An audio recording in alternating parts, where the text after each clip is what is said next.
Mental health and sexual health இது ரெண்டுக்கும் இடையிலான லிங்க் அப்படின்னா, செக்ஸ் எப்பவுமே பிரெயினில் தான் ஸ்டார்ட் ஆகும் அப்படிங்கிறத நான் ரிப்பீட்டடாக சொல்லிகிட்டு இருக்கிறது.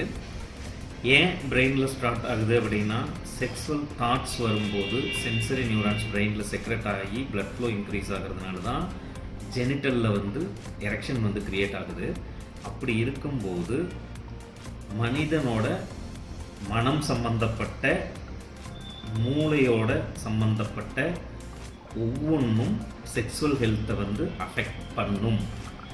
ஏன் அப்படின்னு கேட்டிங்கன்னா, ஒரு ஆங்ஸைட்டியாக இருக்கட்டும், டெப்ரெஷனாக இருக்கட்டும், இல்லை what ever psychological psychiatric issue, அது செக்ஸில் டிசைராகவும் சரி, அரௌசலையும் சரி, ஆர்காசமும் சரி, எல்லாத்தையும் பாதிக்கும். ஸோ மென்டலி வெல்த்தியாக இருந்தோம்னா நம்ம செக்ஸுவலி நம்ம ஒரு சக்ஸஸ்ஃபுல்லான செக்ஸ் ட்ரைவை, லைஃப்பை அச்சீவ் பண்ண முடியும்.